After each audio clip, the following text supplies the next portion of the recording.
Hello everyone, my name's Brad and welcome to Mediocre Models. In this video I'm going to show you how I would paint US Marines using contrast paints in their green field uniform. Here you can see I've already painted one up as a test model just to see what it'd look like.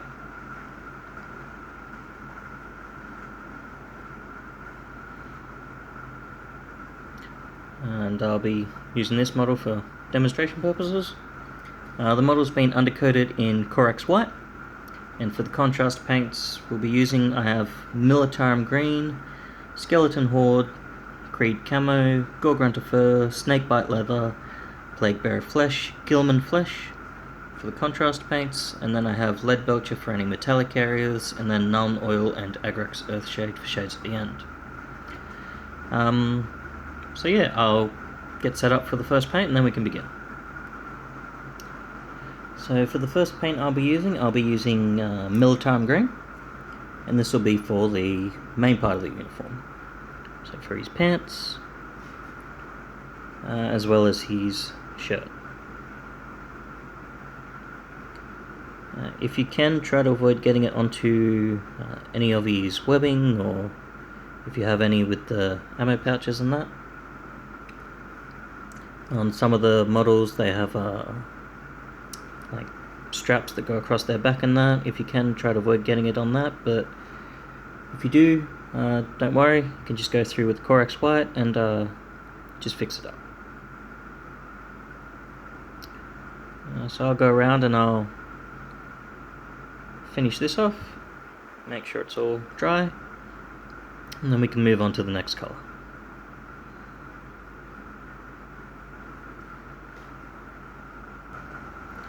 With the militarum green almost fully dry now, the next colour I'll move on to will be skeleton horde, and using this colour I'll paint in any of his webbing, as well as any of the equipment that he might have on it.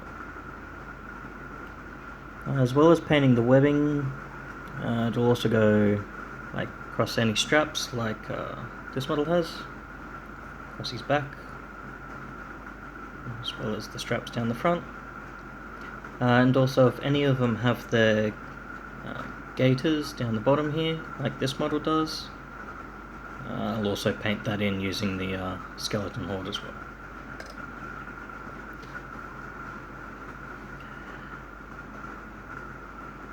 I'll just go around and do that, and once that's dry we can move on to the next colour.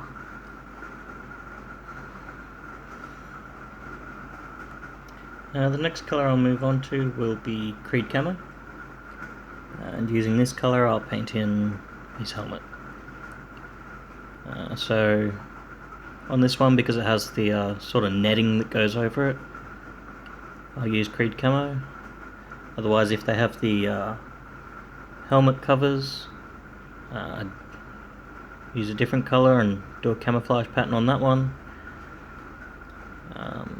But I plan on doing another video showing you how I do marine uniforms with the camouflage pattern. So you can go watch that one, assuming I've uploaded it when you're watching this one.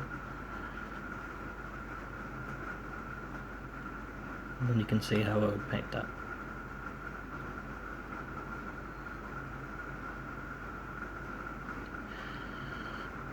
So that's it for his helmet. So I'll let that dry and then we can move on to the next colour. The next colour I'll move on to will be gore grunter fur, and using this I'll paint in the leather straps for his helmet, as well as any leather straps for his weapon if he had any, and I'll also paint in his boots. When using this, do be careful and try not to get it onto any other parts of the model. But if you do, it's no big problem. You just have to go back with your corax white, fix it up, and then go back with any of the other previous colours. So I'll finish that off and let that dry, and then we can move to the next colour.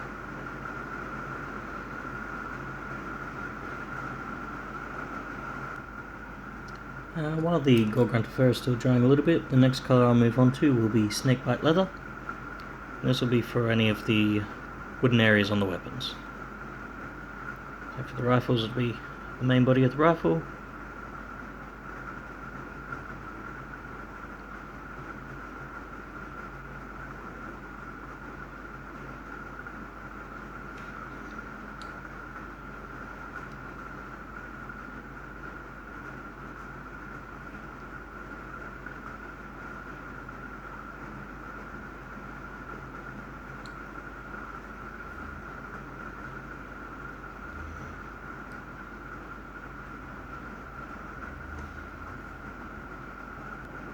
The next colour I'll move on to will be Plaguebearer Flesh, and using this I will put it onto all of his equipment and webbing, so the belt that goes around, as well as any ammo pouches or anything like that you have on the back, or any straps that go across his back.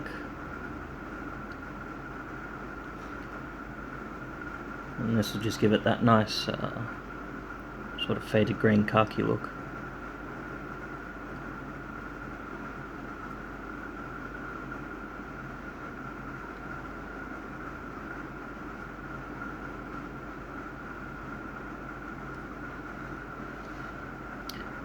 Once that's all done, the next thing I'll do is I'll get corax white and I'll fix up any areas of his skin, and then we can move on to the final contrast paint. Now that I've cleaned up his skin, the next colour I'll move on to will be Gilman Flesh, and this will just go over all of his flesh. This will be the last of the contrast paints. So after this has been applied, it'll be onto the metallics and then the shades.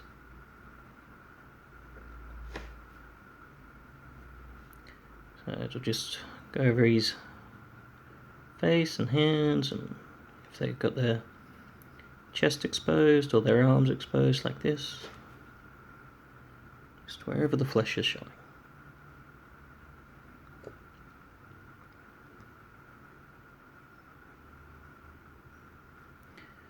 Continue on and finish this and let this dry, and once it's all dry, you can move on to the metallics.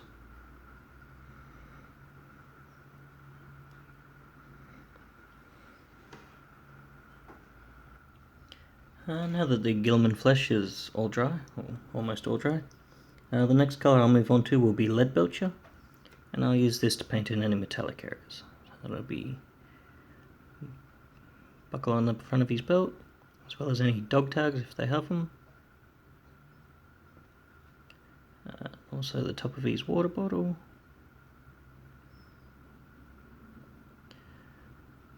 And I'll also paint in any metallic areas on his weapon. I like to paint my weapons this way because I just like how it looks.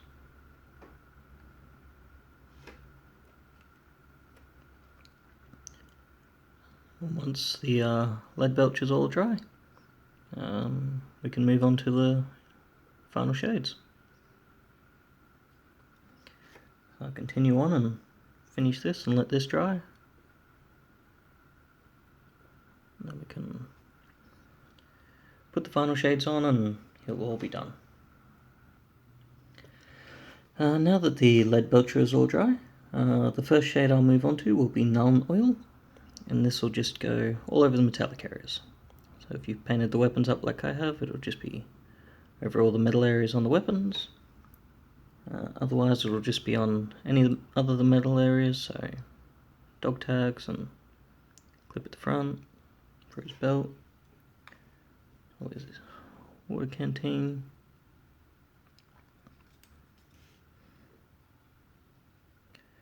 And then I'll leave this to dry, and once this is dry we can move on to the final shade.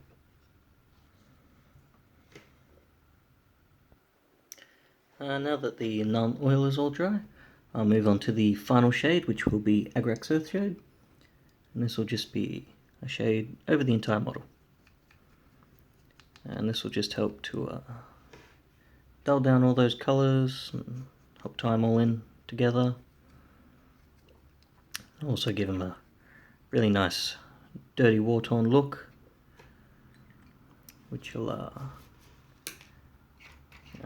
help make it look like he's been out fighting in the jungles for quite some time.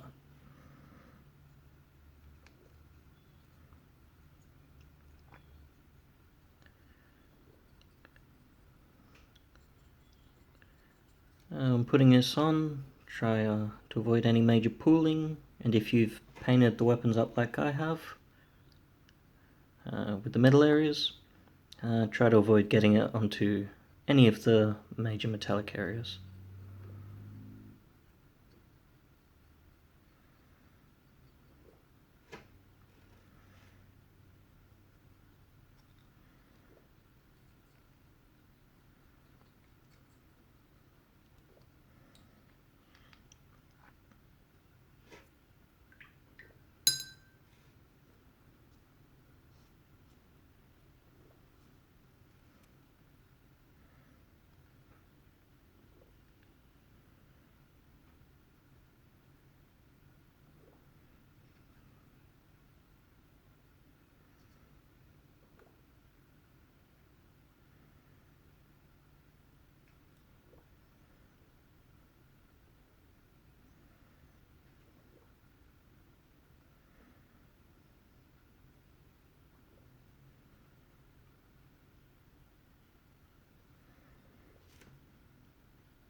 So I'll let that dry, and then once that's all dry, we'll take one final look at them, and yeah, that'll be it. Now that the Agrax Earthshade is now almost fully dry, there's still some parts in the deepest recesses that are still drying a little bit, and this is what it looks like. As you can see, that shade's really brought down all the colours, made them really nice and dirty, which suits the Marines, especially with all their jungle fighting and everything like that. So yeah, so that's how he looks like. The only thing left to do now is to do his base, and he's basically all ready to go.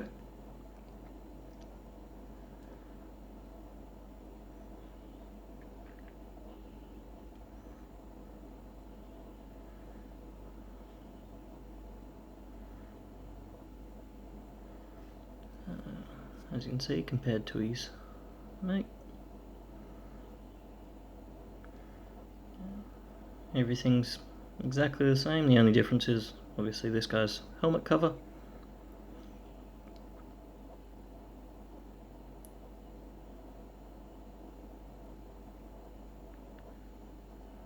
Yeah, that's how I'd paint my US Marines.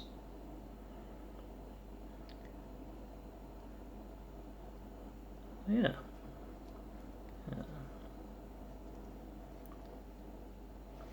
So, there you go.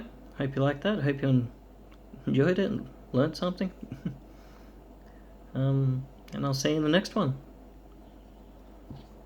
Bye.